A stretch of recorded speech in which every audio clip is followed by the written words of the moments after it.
Capítulo 17. Entonces Elías Tisbita, que era de los moradores de Galaad, dijo a Acab: Vive Jehová Dios de Israel, en cuya presencia estoy, que no habrá lluvia ni rocío en estos años, sino por mi palabra. Y vino a él palabra de Jehová diciendo: Apártate de aquí y vuélvete al oriente, y escóndete en el arroyo de Querit, que está frente al Jordán. Beberás del arroyo, y yo he mandado a los cuervos que te den allí de comer. Y él fue e hizo conforme a la palabra de Jehová, pues se fue y vivió junto al arroyo de Querit, que está frente al Jordán. Y los cuervos le traían pan y carne por la mañana, y pan y carne por la tarde, y bebía del arroyo. Pasados algunos días se secó el arroyo porque no había llovido sobre la tierra. Vino luego a él palabra de Jehová diciendo: Levántate, vete a Sarepta de Sidón, y mora allí. He aquí yo he dado orden allí a una mujer viuda que te sustente. Entonces él se levantó y se fue a Sarepta. Y cuando llegó a la puerta de la ciudad, he aquí una mujer viuda que estaba allí recogiendo leña. Y él la llamó y le dijo: Te ruego que me traigas un poco de agua en un vaso para que beba. Y yendo ella para traérsela, él la volvió a llamar y le dijo: Te ruego que me traigas también un bocado de pan en tu mano. Y ella respondió: Vive Jehová tu Dios, que no tengo pan cocido. Solamente un puñado de harina tengo en la tinaja, y un poco de aceite en una vasija. Y ahora recogía 2 leños para entrar y prepararlo para mí y para mi hijo, para que lo comamos y nos dejemos morir. Elías le dijo: No tengas temor. Ve, haz como has dicho, pero hazme a mí primero de ello una pequeña torta cocida debajo de la ceniza, y tráemela, y después harás para ti y para tu hijo. Porque Jehová Dios de Israel ha dicho así: La harina de la tinaja no escaseará, ni el aceite de la vasija disminuirá, hasta el día en que Jehová haga llover sobre la faz de la tierra. Entonces ella fue e hizo como le dijo Elías, y comió él, y ella, y su casa muchos días. Y la harina de la tinaja no escaseó, ni el aceite de la vasija menguó, conforme a la palabra que Jehová había dicho por Elías. Después de estas cosas aconteció que cayó enfermo el hijo del ama de la casa, y la enfermedad fue tan grave que no quedó en él aliento. Y ella dijo a Elías: ¿Qué tengo yo contigo, varón de Dios? ¿Has venido a mí para traer a memoria mis iniquidades y para hacer morir a mi hijo? Él le dijo: Dame acá tu hijo. Entonces él lo tomó de su regazo y lo llevó al aposento donde él estaba, y lo puso sobre su cama. Y clamando a Jehová, dijo: Jehová Dios mío, ¿aún a la viuda en cuya casa estoy hospedado has afligido, haciéndole morir su hijo? Y se tendió sobre el niño 3 veces, y clamó a Jehová y dijo: Jehová Dios mío, te ruego que hagas volver el alma de este niño a él. Y Jehová oyó la voz de Elías, y el alma del niño volvió a él, y revivió. Tomando luego Elías al niño, lo trajo del aposento a la casa, y lo dio a su madre, y le dijo Elías: Mira, tu hijo vive. Entonces la mujer dijo a Elías: Ahora conozco que tú eres varón de Dios, y que la palabra de Jehová es verdad en tu boca.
desarrollar una serie de predicaciones allá en la iglesia de el testimonio de Dios en la vida de este hombre. El testimonio de Dios en la vida de Elías. Y encontramos allí en cada uno de estos escenarios muchas enseñanzas, hermanos. Allí nosotros veíamos a Elías frente a Acab en Samaria. Veíamos a Elías en el arroyo de Querit, a Elías en Sarepta de Sidón. También nosotros veíamos a Elías frente a Acab nuevamente a partir del capítulo 18. A Elías frente a los profetas de Baal allá en el monte Carmelo. Y luego también veíamos a Elías en el monte de Horeb. En el monte de Horeb. Pero antes de nosotros llegar y ver esta narrativa que tenemos aquí, algunas cosas importantes, el testimonio de Dios en esta historia y que nos compete a nosotros como personas de fe, poder ver estas enseñanzas que hay aquí y que nuestra fe sea fortalecida. Y específicamente hablando de fe, nuestro propósito es animar vuestra fe para que sigan viviendo por fe. Amén. Y no por vista. Amén. Y especialmente, mis hermanos, nosotros en el libro de Romanos capítulo 15, versículo 4, la palabra de Dios nos dice: porque las cosas que se escribieron antes, para nuestra enseñanza se escribieron, a fin de que por la paciencia y la consolación de las Escrituras tengamos esperanza. Escuche bien lo que dice el apóstol Pablo aquí a estos hermanos. Todas las cosas que se escribieron, ese testimonio que nosotros tenemos en el Antiguo Testamento, fue escrito para que estas enseñanzas puedan producir en nosotros esperanza. Para que tengamos esperanza, para que el creyente esté esperanzado en la fidelidad, en el amor, en la guía de Dios. La esperanza, hermanos, se alimenta de la fe. Ninguno que tenga fe puede decir que no tiene esperanza. De hecho, la Biblia dice que la fe es certeza de lo que se espera. Todo aquel que tiene fe tiene esperanza. Hay un dicho muy popular que la gente suele decir: lo último que se pierde es la esperanza, dice la gente, ¿verdad? Hay un comentario de la Biblia llamado el Diario Vivir, que sobre este texto dice que el conocimiento de las Escrituras influye en nuestra actitud hacia el presente y el futuro. Cuanto más nosotros sepamos de lo que Dios hizo en el pasado, mayor será nuestra confianza que tengamos acerca de lo que Dios hará en los días venideros. Deberíamos leer la Biblia con diligencia para incrementar nuestra confianza en el hecho de que la voluntad de Dios es lo mejor para nosotros. Segunda a los Corintios, capítulo 5, versículo 7 dice: porque por fe andamos, no por vista. Porque por fe andamos, no por vista. Los creyentes estamos llamados, hermanos, a andar por fe. Amén. Y no por vista. Hermanos, andar por la vista implica uno dejarse guiar por los sentimientos, por las emociones y por la lógica humana. Escuche bien eso. Andar por la vista, andar por vista implica que usted se deje guiar, que usted se deje mover solamente por lo que usted sienta, por lo que lo emocione y por lo que usted entienda que es lo lógicamente correcto, por lo que usted comprende solamente con su razón. Mientras que vivir por fe, como dice Charles Stanley, este es el encargado del ministerio En Contacto. Yo sé que quizás alguno en algún momento de su vida tuvo la oportunidad de conocer a qué se dedica este ministerio con unos dispositivos que este ministerio creó, en donde tenía muchos mensajes de él. El mensajero se llamaba este dispositivo, pues contenía muchos mensajes de él. Luego tuve la oportunidad de ver cómo ellos innovaron en algo mucho mejor, pues ellos desarrollaron ese sistema del mensajero que se recargara con la energía solar. Le pusieron paneles solares detrás para que usted lo pusiera en algún lugar y él se cargaba allí sin necesidad de energía eléctrica y de usted cargarlo, ¿verdad? Porque el propósito de estos hermanos era enviar estas cosas a lugares remotos donde quizás no tenían la oportunidad, ¿verdad?, de la energía eléctrica o algo por el estilo, pero ellos podían cargarlo con energía solar. Dios es tan maravilloso, hermanos, que nos permite la tecnología para que su palabra siga corriendo. Así que este hermano dice, ¿verdad?, relacionado a lo que es vivir por la fe, que eso exige que nosotros dejemos de considerar lo que es mejor de forma emocional o de forma lógica. Lo que usted analiza con su mente, dice, bueno, esto es lo mejor, para confiar totalmente en Dios. Eso implica obedecer cuando el Señor nos dice que debemos hablar o que debemos actuar. Dios quiere que confiemos en que Él tiene un plan para nuestra vida y que está dirigiendo siempre todas las circunstancias y manejando a las personas según su propósito. Mis hermanos, Dios siempre está trabajando para la fe del cristiano.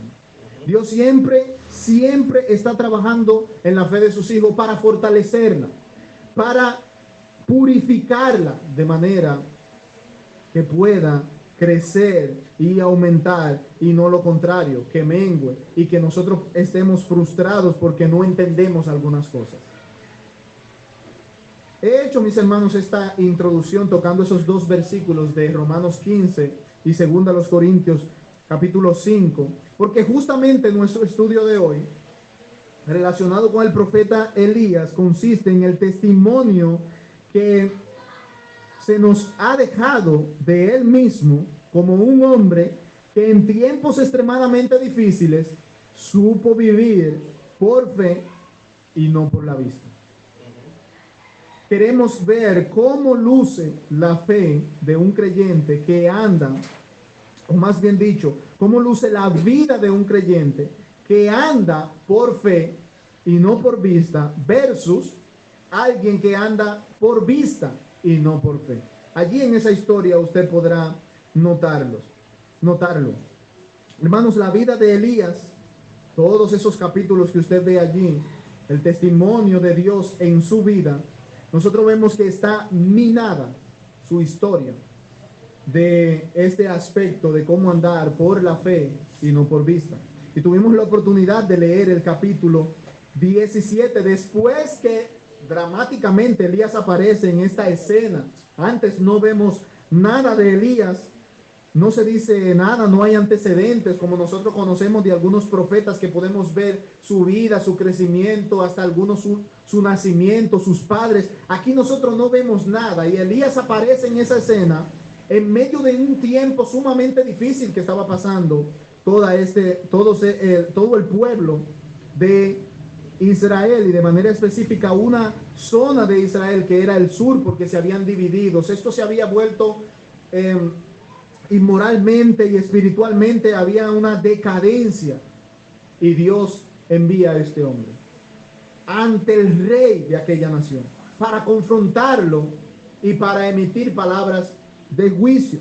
Y luego que vemos que Elías cumple con esta comisión, Dios le dice: apártate de aquí y vuélvete al oriente y escóndete en el arroyo de Querit, que está frente al Jordán. Beberás del arroyo que yo he mandado, beberás del arroyo, y yo he mandado a los cuervos que te den allí de comer. Y él fue e hizo conforme a la palabra de Jehová, pues se fue y vivió junto al arroyo de Querit, que está frente al Jordán, y los cuervos le traían pan y carne por la mañana y pan y carne por la tarde, y bebía del arroyo. Pasados algunos días se secó el arroyo porque no había llovido sobre la tierra. Del versículo 3 al versículo 7. Especialmente esta sección que nosotros acabamos de ver aquí, que acabamos de leer, nosotros podemos notar allí 4 cosas que debemos conocer perfectamente para andar por fe. 4 cosas que debemos conocer perfectamente, mis hermanos, para andar por fe. Y la primera de ellas es la omnisciencia de nuestro Dios, o el conocimiento anticipado que Dios tiene de todas las cosas. Hermanos, ¿usted cree que Dios, a pesar de que envió a este hombre a un lugar para él, de donde él iba a sostenerse, Dios le dice a él, mira, vete al arroyo de Querit. Ese arroyo está cerca del río Jordán.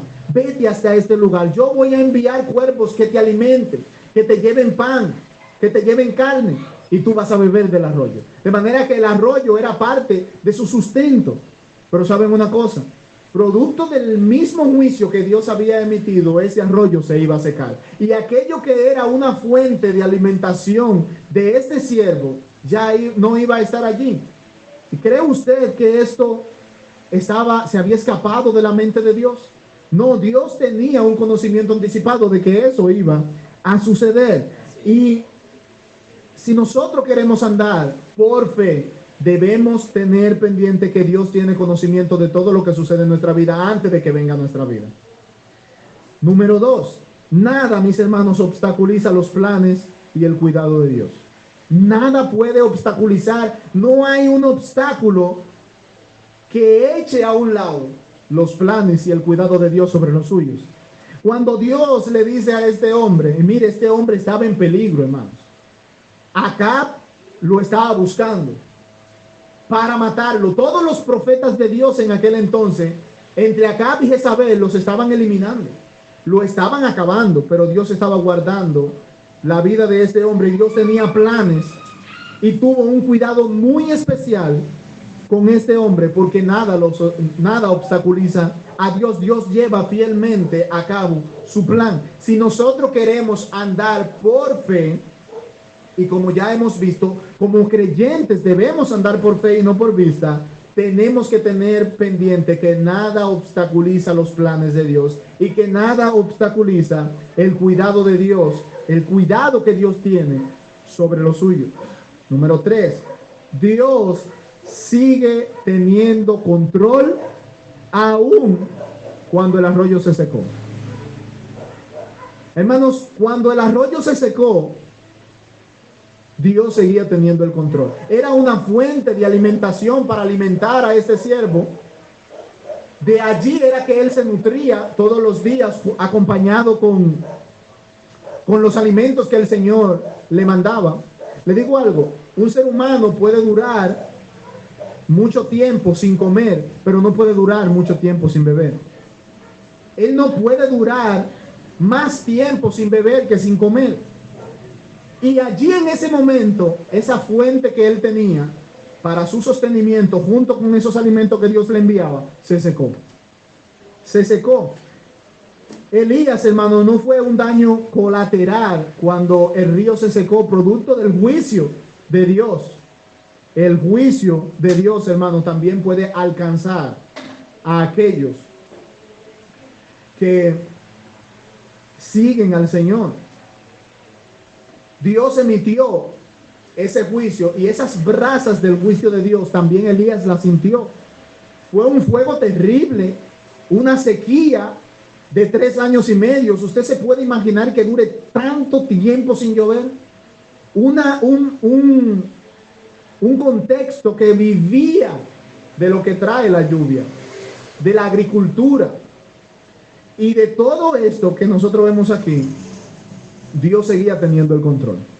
Amén. Y número 4, hermanos, si nosotros queremos andar por fe, debemos prestar atención a la palabra de Dios. Debemos tener atención a la palabra de Dios. Mire, cuando Elías da el mensaje a Acab y lo confronta por su pecado y emite esas palabras de juicio y le dice lo que iba a pasar, que no iba a llover, en el versículo 2 dice, vino a él palabra de Jehová diciendo, vete al arroyo de Querit, apártate de este lugar y vete hasta ese lugar. ¿Y qué dice el versículo 5 del capítulo 17? Y él fue e hizo conforme a la palabra de Dios. Pero mire aún, después que el arroyo se seca, Elías no está allí sin nada, sin saber qué va a pasar ahora. No, inmediatamente Dios le habla. Versículo 8 dice, vino luego a él palabra de Jehová diciendo, levántate y vete a Sarepta de Sidón. Y el versículo 10 dice, entonces él se levantó y se fue a Sarepta. ¿Qué está haciendo Elías? Elías está a la esperanza de lo que Dios le va a decir. Es decir, esperando que Dios le va a decir para él obedecer. Él tiene la actitud de como una persona que anda por fe en escuchar la palabra de Dios. El versículo 18, después que pasaron esos días él en Sarepta, dice, vino palabra de Jehová a Elías en el tercer año. Ya se habían cumplido 3 años, no había llovido ni nada, y el Señor le dijo, ve, muéstrate a Acab, y yo haré llover sobre la tierra. Y el versículo 2 dice, fue pues Elías. ¿Notan? Dios le habla, Elías va. Elías mantiene una actitud de obediencia a la palabra de nuestro Dios. Así que esas 4 cosas son importantes si usted quiere andar por fe. Primero, saber que Dios tiene conocimiento de todo. Nada obstaculiza los planes y el cuidado de Dios. Dios seguía teniendo el control y nosotros debemos vivir considerando su palabra. Estos principios, hermanos, son de gran importancia para vivir por fe. Lo único que Dios exige es obediencia. Amén.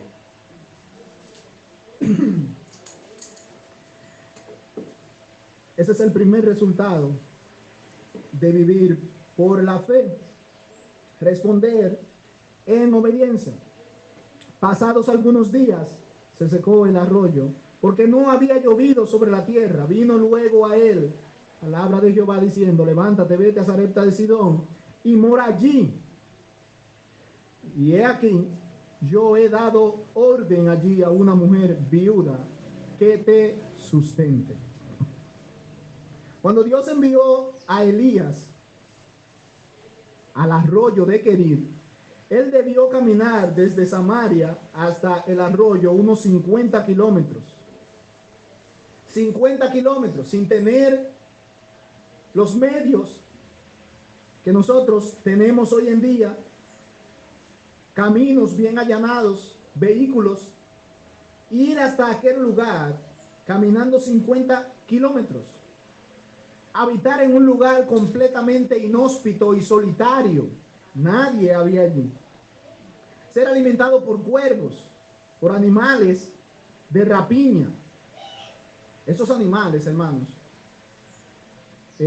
son muy particulares. Cuando estaba dando ese estudio, me vi unos cuantos documentales. Estos animales se dice que tienen la inteligencia del hombre.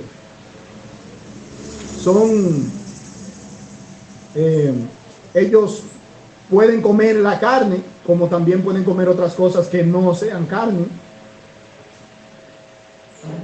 Y a esos animales con esa naturaleza, Dios los usó para llevarle alimento a Elías. Amén. El pan y la carne, ellos podían comérselo. Miren, los cuervos son, vamos a usar esa palabra, son tan inteligentes que ellos tienen la capacidad de fingir esconder los alimentos en un lugar para que otro cuervo crea que fue ahí que él lo escondió y luego esconderlo en otro lugar donde otro cuervo no vea que él lo escondió. Todo eso en ese documental se iba mostrando de cómo pasaba. También ellos tenían la capacidad de identificar el peligro, es decir, los que habían los que ponían los huevos, esos padres, ¿verdad? Los cuervos padres, sabían transmitirle un conocimiento a los cuervos hijos que ellos, aún después que murieran los padres, iban a recordar. Recordarían el peligro. Gracias, hermano.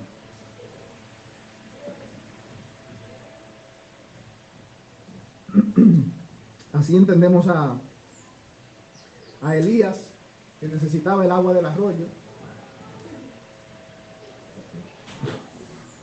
Así que, hermanos, Dios, bueno, le iba diciendo cómo estos cuervos tienen una capacidad inmensa que fue dada por Dios. El asunto es, hermano, que Dios obró sobrenaturalmente allí al usar a estos cuervos con esa naturaleza que ellos tienen de haberse podido comer ese pan y esa carne. Pero ellos fueron hasta donde el hombre de Dios, nada obstaculizó a Dios. Elías tenía que saciar su sed bebiendo del arroyo. Al arroyo de Querid fue enviado Elías. Querid significa cortar. Ese aislamiento en Querid era para Dios cortar y refinar de él todas aquellas cosas que suponían un obstáculo en la vida del profeta. Dios estaba ejercitando la fe del profeta en este lugar. Luego que el arroyo se seca producto de la sequía, Dios envía a Elías a Sarepta de Sidón. Sarepta era una ciudad ubicada unos 22 kilómetros al norte de Tiro, quedaba en la parte sur de Israel. O sea, no pertenecía especialmente a Israel, pero sí geográficamente estaba ubicado más allá de Israel, en la parte sur. Esa palabra Sarepta significa refinamiento, un lugar de fundición. Se trabajaba mucho allí con la fundición de materiales, de plata, de oro. También se suele relacionar con los joyeros, personas que utilizaban estos materiales para sacar algo precioso de allí. En el 1969 se llevó a cabo una excavación en los cuales se descubrieron más de 20 hornos para fabricar artículos, lo que pone en evidencia que debió haber sido un centro de elaboración artesanal en aquel entonces para fabricar muchas cosas. Primero, Dios envía a Elías al arroyo de Querid y vimos todo lo que él tuvo que pasar en ese sentido. Ahora Dios manda al profeta a Sarepta de Sidón. Tuvo que caminar de Querid, del arroyo de Querid, después que el arroyo se seca. Y hermanos, algo tan maravilloso. Si los planes de Dios fuera meramente sostener a este hombre, lo hubiese mandado al río Jordán. Un río y un arroyo no es lo mismo. Cuando hay tiempo de sequía, el arroyo se seca. El río suele sostenerse por mucho más tiempo porque tiene su cauce mucho más ancho y su profundidad es mucho más profunda, valga esa redundancia. Pero Dios no le dijo, vete ahora al arroyo. No, vete a Sarepta. Lo envió unos 150 kilómetros más lejos, a una tierra gentil completamente pagana, un territorio sumamente hostil. Esa tierra donde Elías iba, donde Dios le dijo que fuera, ¿usted sabe qué tierra era? La tierra de donde era oriunda Jezabel, la que lo estaba buscando a él para matarlo junto con Acab. ¿Y sabe una cosa? El suegro de Acab, el papá de Jezabel, era el gobernante de esa tierra de Sidón. Si usted se lee el capítulo 18, usted va a ver que, mire el capítulo 18, versículo 10. 18:10, dice allí, vive, esto es Abdías, el mayordomo de Acab, que se encuentra con Elías, después que Elías le dice que vaya y se presente. Pero solamente quiero que vean, que noten el peligro en el que estaba Elías. Dice allí: vive Jehová tu Dios, que no ha habido nación ni reino a donde mi Señor no haya enviado a buscarte. Y todos han respondido: no está aquí. Y a reinos y a naciones Él ha hecho jurar que no te han hallado. Están buscando a este hombre a carta blanca, como si fuera un prófugo. Y esta demonia de Jezabel, que estaba acabando con todos los profetas, lo estaba buscando, y Acab lo estaba buscando. Imagínense ahora, Dios está mandando a Elías, a su siervo, a Ed-Baal, que era el suegro de Acab, el papá de Jezabel. ¿Saben dónde se complica más la cosa? Que no lo mandó a un lugar de mucho prestigio o que hubiera abundancia, sino a donde una pobre viuda. Donde una pobre viuda. Recuerden, mis queridos hermanos, que estamos viendo que debemos vivir por fe y no por vista. Y en este escenario en donde nosotros nos encontramos, vamos a ver estas dos cosas allí. Vamos a ver estas dos cosas allí, de una persona que vive por fe en el Señor y de una persona que no vive, que vive más bien por lo que tiene al frente, por lo que sus ojos pueden percibir, por lo que su lógica puede entender. Como alguien dijo, mis hermanos, en este sentido, al ver a Elías en Querid, en el arroyo de Querid, y ahora pasar a Sarepta, Elías estaba saliendo de las brasas al fuego. De algo difícil, de algo sumamente difícil, a algo peor, a un escenario peor que en el que él estaba anteriormente. Y Elías sabía eso. Elías debía tener conocimiento de eso, pero él, ¿qué hizo? Dice el versículo que cuando leímos ahorita. Entonces él se levantó y se fue a Sarepta. Se fue, obedeció a Dios, porque él anda por fe. Él no, quizás cuando el arroyo se secó, él pudo haber pensado ir al arroyo que quedaba cerca, para que Dios siguiera enviando los cuervos y él seguir bebiendo agua de allí. Pero no, hermanos, usted recuerda las palabras de Santiago, cuando él dice que Elías era un hombre semejante a nosotros. Elías era una persona como nosotros, y vamos a ver aquí algunas cosas que nos ayudan a entender más que Elías es como una persona igual que nosotros, que tenía dificultades, confusiones, se desanimaba. Usted puede leer eso mucho más adelante. Pero él respondió en este sentido, en este momento, él respondió por fe al mensaje que Dios le había dado, sin importar el fuego al que se enfrentaría, viviendo por fe, no por vista.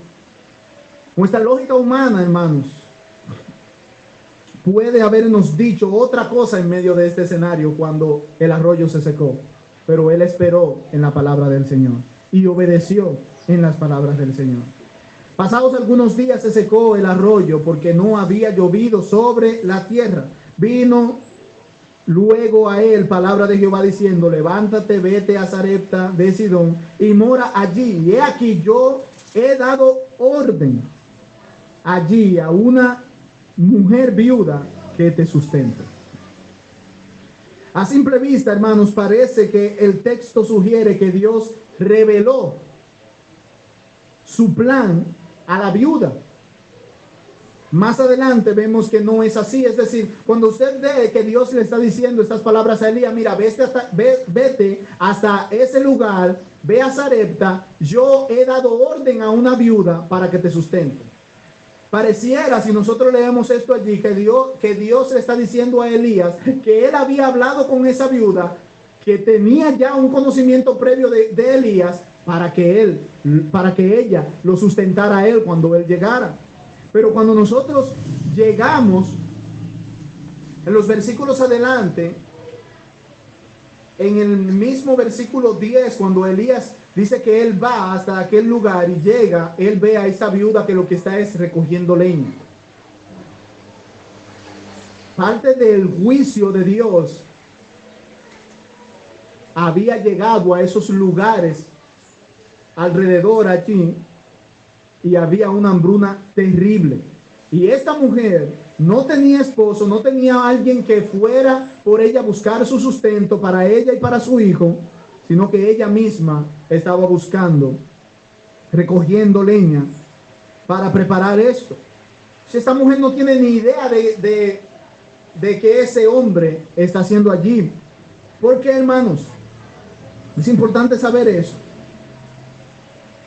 Pues la idea que está plasmada aquí en este sentido es la misma que con los cuervos. Cuando Dios dice, yo he mandado a los cuervos para que lleven el pan y la carne y tú entonces bebas del arroyo, yo he mandado a los cuervos, no significa que Dios les reveló todo ese plan a los cuervos. Simple y llanamente Dios organizó y dirigió todo para que eso se diera. Entonces eso es justamente lo que está pasando aquí. Yo he dado órdenes, yo estoy ordenando, yo voy a guiar y dirigir la circunstancia para que te encuentres con esa viuda que te va a ti a sustentar. No que le está diciendo necesariamente que la viuda ha recibido toda la información para recibirlo a él y que él entonces sea sustentado por ella, sino que Dios está guiando esas circunstancias, está creando la circunstancia para llevar a cabo sus planes. Entonces él se levantó, versículo 10, y fue a Sarepta, y cuando llegó a la puerta de la ciudad, de aquí una mujer viuda que estaba allí recogiendo leña, y él la llamó y le dijo, te ruego que me traigas un poco de agua en un vaso para que beba. Yendo ella para traérsela, él la volvió a llamar y le dijo, te ruego que me traigas también un bocado de pan en tu mano, de tu mano. Se dice que Elías usó el mismo modo de operar que Eliezer, el siervo de Abraham, cuando Abraham lo envió a buscarle esposa para su hijo. Eliezer allí le ora a Dios primeramente, pero la forma de él orar, él evaluó que esa persona que Dios tuviera para el hijo de su amo, de Abraham, que era Isaac, fuera una persona que tuviera disposición de servir, una persona que fuera amable, una persona que pudiera sin ningún problema ayudarlo. Así dicen que Elías obró y se dirigió a esa mujer para ver si ella servicialmente estaba dispuesta a servirle. Elías viene de una trayectoria y lo primero que realmente le pide es agua. Tenía sed, pero también tenía hambre. Y haber caminado 150 kilómetros, no sabemos si durante ese trayectorio había comido algo, pero ahora está en el lugar que Dios le había dicho que fuera, en la circunstancia que Dios le dijo que, o en la circunstancia que a la que Dios le llevó, y se encuentra allí con esa viuda. Después que Elías le pide el pan, esa mujer le dice, vive Jehová tu Dios, que no tengo pan cocido, solamente un puñado de harina tengo en la tinaja y un poco de aceite en una vasija. Ahora recojo 2 leños para entrar y prepararlo para mí y para mi hijo, para que lo comamos y nos dejemos morir. Elías le dijo, no tengas temor, ve, haz como has dicho, pero hazme a mí primero de ello una pequeña torta cocida debajo de la ceniza y tráemela, y después harás para ti y para tu hijo. A partir de aquí se introduce un nuevo cuadro que nos deja ver cómo luce una persona que anda por vista. ¿Cómo luce una persona? En lo práctico, esto es práctico lo que vemos aquí. ¿Cómo luce una persona que anda por la vista, por lo que percibe solamente con sus sentidos sin andar por fe? Los que andan por vista tienen absoluta dependencia de lo que poseen. Aquí nosotros vemos que se resaltan las tinajas, las vasijas, la harina y el aceite. Solamente ella tenía una dependencia de eso que ella podía ver allí.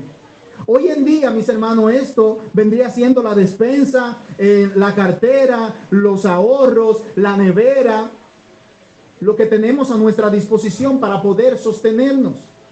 Eso era lo que esa mujer tenía allí, y su dependencia era absolutamente eso, solamente eso. Ella no podía ver más allá. Muy diferente de este hombre que salió 150 kilómetros hacia un lugar que no sabemos si Dios le brindó algo en el camino. Nos damos cuenta que Dios le llevó a él en Kerit pan, tenía agua a disposición allí, y tenía pan y carne que los cuervos le llevaban, pero no sabemos si durante la trayectoria hasta Sarepta, caminando esos kilómetros que llevaban días, él comió algo. Y él aquí tiene hambre y él tiene sed, pero más que tener su mirada en las cosas que él puede ver, él tiene su mirada en el Dios que le dijo: vete hasta aquel lugar que va a haber una persona que te va a sustentar. Amén. Y una persona que no tiene las condiciones para hacerlo. Esta mujer era viuda, estaba recogiendo leña para ir y poner lo poco que ya le quedaba y dejarse morir. Y allí es en donde pasa realmente el otro aspecto de aquellas personas que andan por vista. No tienen esperanza y piensan en lo peor. No tienen ninguna esperanza donde sostenerse. ¿Qué veíamos al inicio? La esperanza se alimenta de la fe. Esa mujer no tenía fe, no tenía en quién confiar y solamente pensaba en lo peor. Andar por vista solo nos deja ver que si lo necesario nos falta, ya todo se acabó. Si lo necesario me falta, ya todo se acabó. Pasamos a pensar y se traslada nuestro pensamiento de lo malo a lo peor. Lo malo era que ella no tenía el sustento. Lo malo ella que no tenía un marido que pudiera trabajar por ella y sustentarla a ella y a su hijo. Lo malo era que no tenía la comida. Lo peor ahora es que lo poquito que tenía ya se le va a acabar y ahora ella solamente espera la muerte. Su única esperanza es que ella después de eso se iba a morir. Porque ella pensó que se le había acabado ya lo único que tenía. Ella estaba preparando su última comida. Su última comida estaba preparando. Hermanos, la gente hoy en día, usted ve la cantidad de suicidios, es por personas que tienen una característica como la de esta mujer. Por no tener esperanza y por pensar siempre en lo peor, en la deuda, en el problema, más que en un Dios que es todopoderoso y que puede librarle de todo, y optan por lo peor y piensan en lo peor. Y finalmente allí nosotros vemos que esta mujer, en este sentido de andar por la vista, se hunden en el temor. Después que Elías le da esas palabras a esa mujer, después que Elías le da esas palabras a ella, de que le preparara eso único que ella tenía, se lo preparara a él. Póngase usted a pensar, yo estoy recogiendo lo último que me queda, estoy recogiendo esta leña para preparar lo último que me queda. Viene un extranjero y quiere que yo lo último que me queda se lo dé a él. Cuando esa mujer escuchó eso, ella temió. Elías, sus primeras palabras después que ella le habló, dice, no tengas temor, porque temió. Porque Jehová, Dios de Israel, ha dicho así, dice Elías, la harina de la tinaja no escaseará, ni el aceite de la vasija disminuirá, hasta el día en que Jehová haga llover sobre la faz de la tierra. Entonces ella fue e hizo como lo dijo Elías, y comió él y ella y su casa muchos días. Amén. Y la vasija de la tinaja no escaseó, ni el aceite de la vasija menguó, conforme a la palabra que Jehová había dicho por Elías.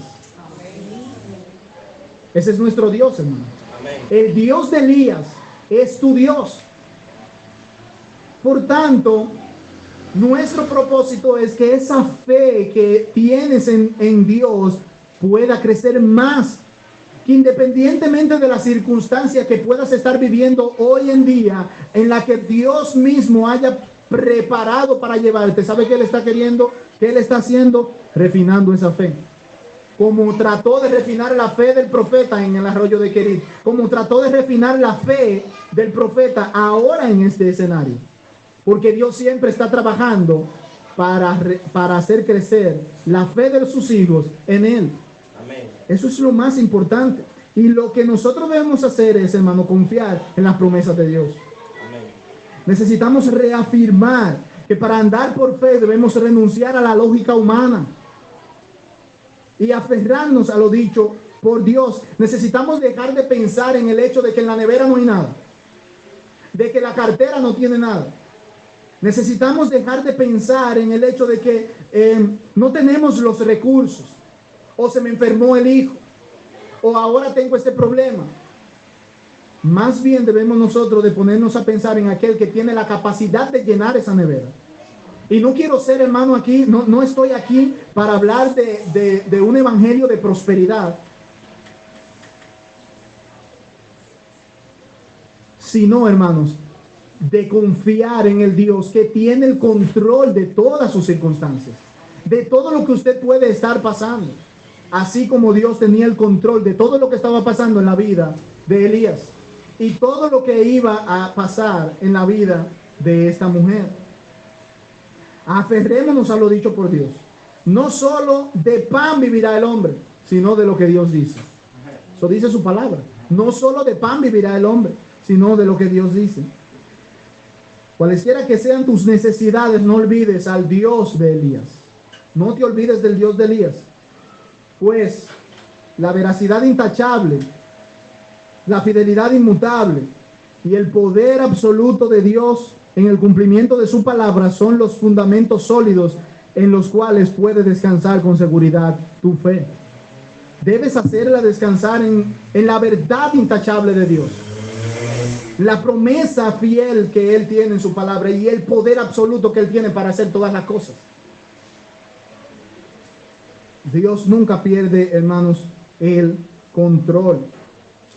Después de estas cosas, escuche bien, hermanos,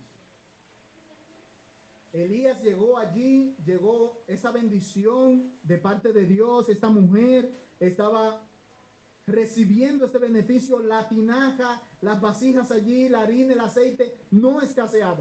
Siempre estaba disponible eso. Una vida maravillosa. Algo que quizás otros no tenían.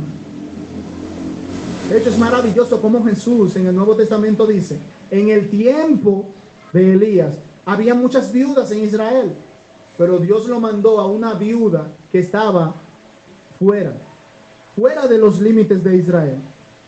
Había muchas personas con quien Dios pudiera haber obrado de esa manera, pero es que Israel estaba corrompido espiritualmente y Dios va hasta aquel lugar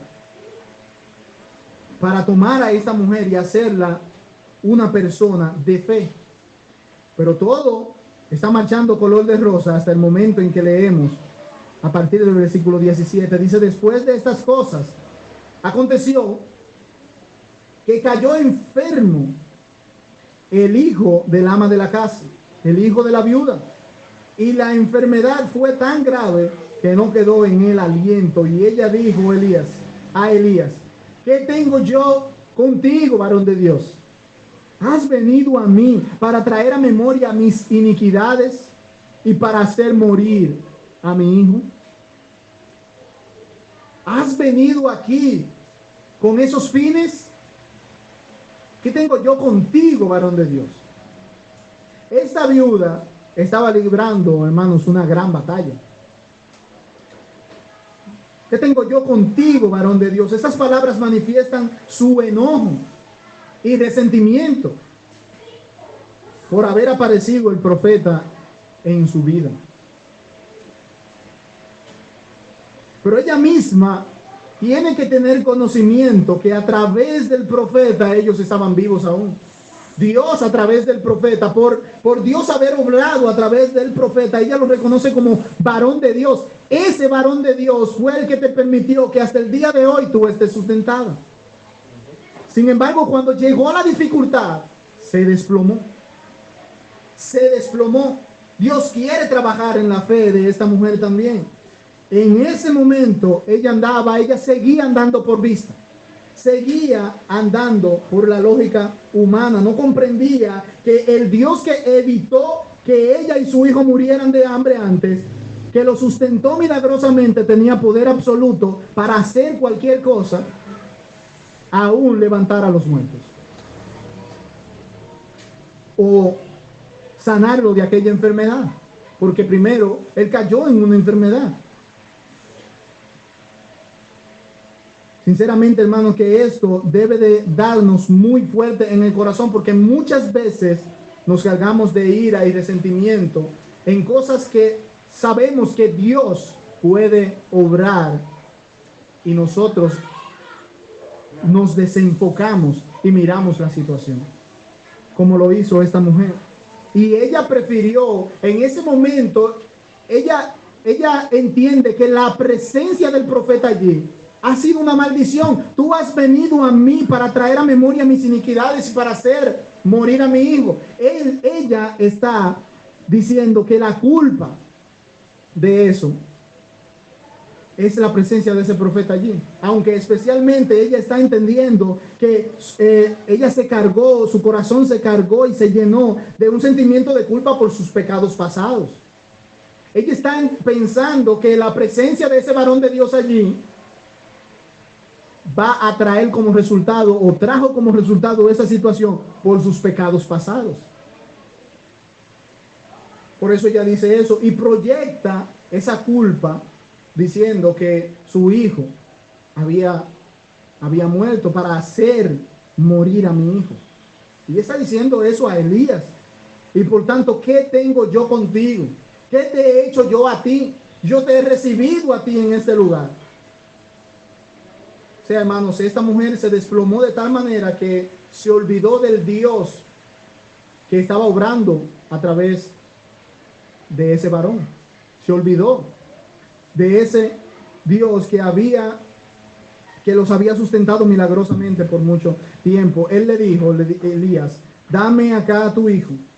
Entonces él lo tomó de su regazo y lo llevó al aposento donde él estaba y lo puso sobre su cama. Y clamando a Jehová dijo, Jehová Dios mío, aún a la viuda en cuya casa estoy hospedado has afligido, haciéndole morir su hijo.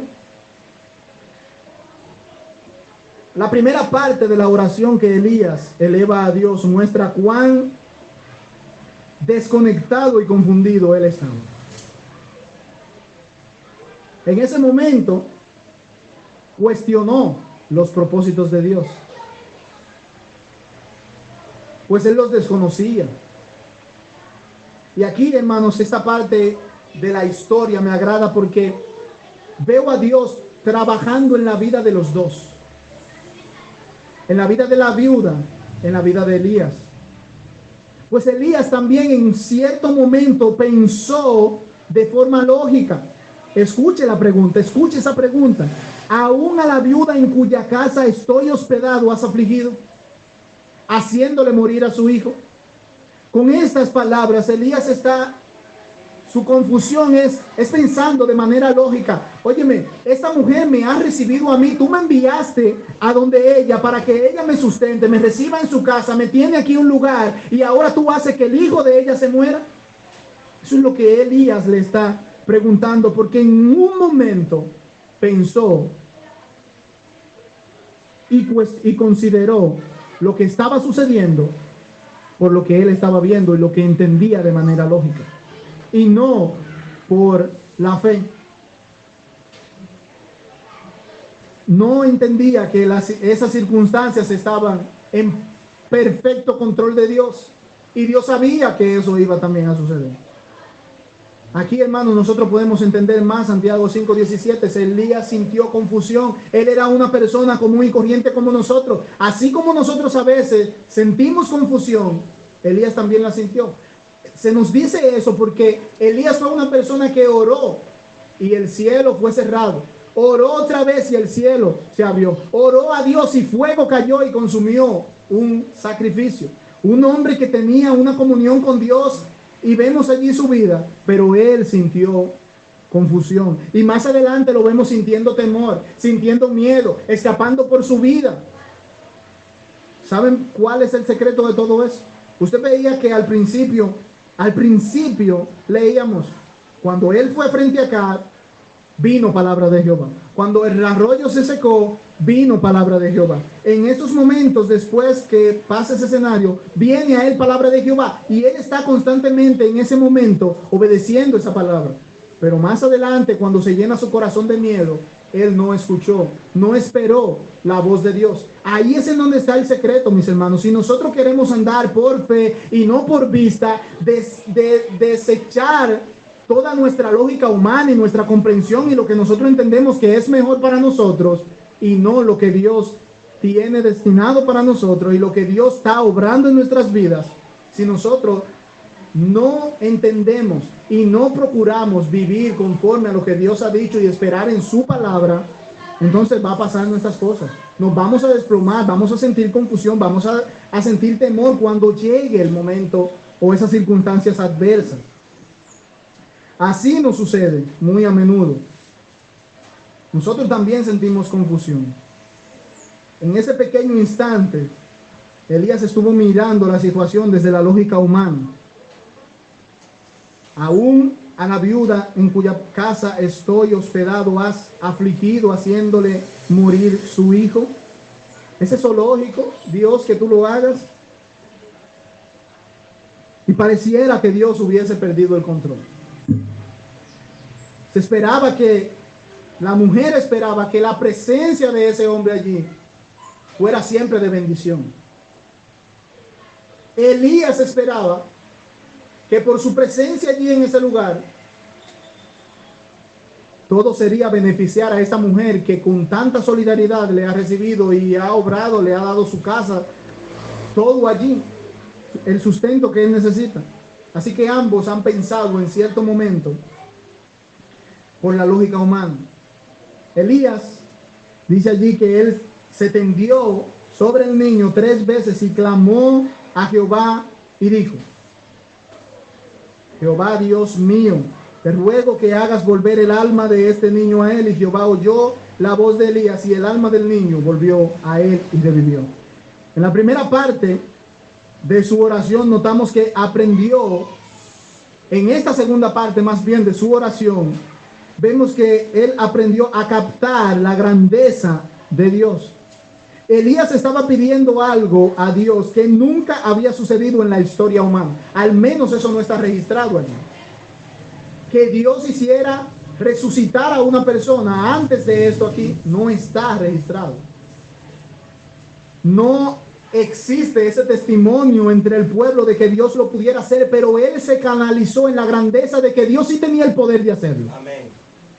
Y cuando él pensó en eso, su oración cambió.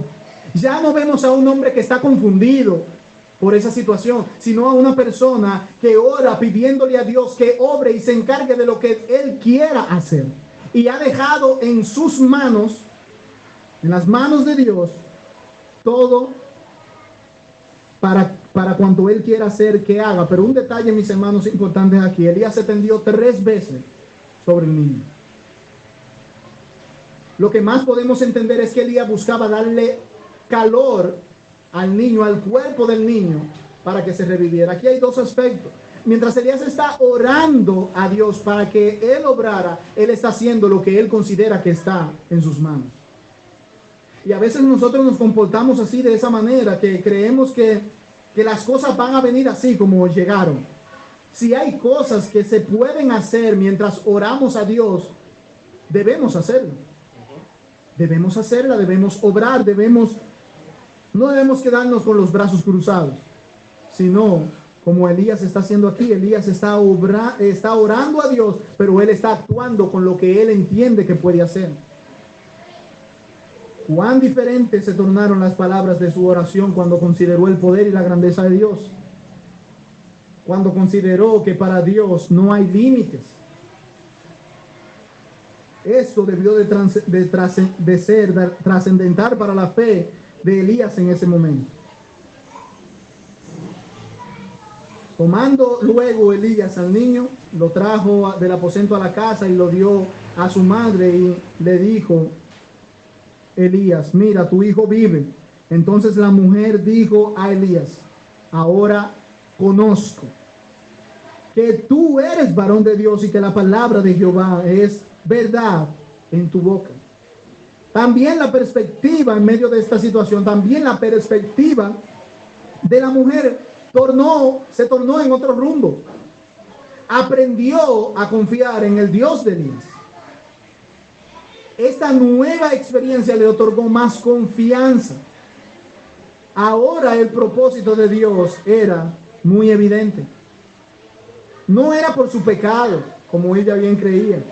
No era la presencia del profeta allí una maldición, sino que Dios quería aumentar la fe de la viuda y la fe de Elías, y Dios los refinó a ambos. Dios los refinó a ambos. Mis queridos hermanos, la palabra de Dios nos dice: puesto los ojos en Jesús, autor y consumador de nuestra fe.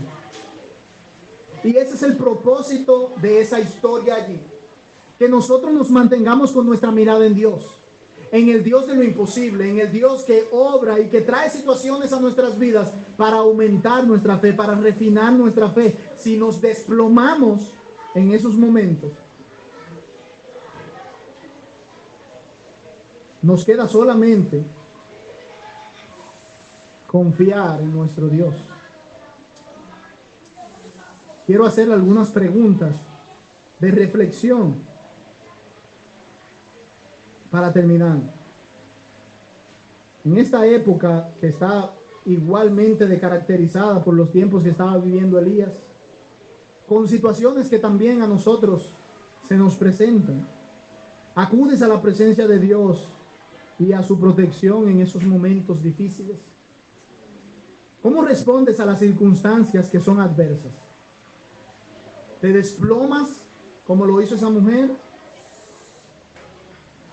¿O confías más en tu Dios? ¿Confías en que Él tiene el control? ¿Confías en que ya Él sabía? ¿Confías en el conocimiento anticipado de Dios que en todas las cosas? ¿Enfrentas cualquier cosa que debilita tu confianza en el Señor? ¿La enfrentas? ¿Confías en la voluntad y los propósitos de Dios, no solo en el futuro, sino también en el presente?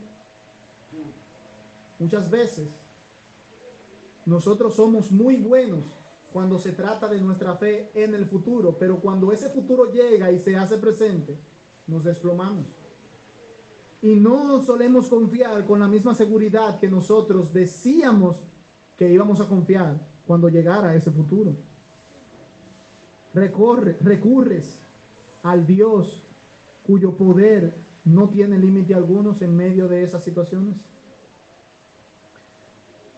Ese es nuestro propósito, mis queridos hermanos, que mantengas tu mirada en el Señor, que mantengas tu mirada en el Dios de Elías, en nuestro Señor Jesucristo, que es el autor y el consumador de nuestra fe. Él ha de encargarse y de dirigirse y de guiarnos, como cantábamos ahorita, Cristo, cual pastor, Él nos guía. Y cada circunstancia que viene a nuestra vida no se ha desaparecido de la mente de Dios, sino que Dios está trabajando para refinar tu fe. Amén.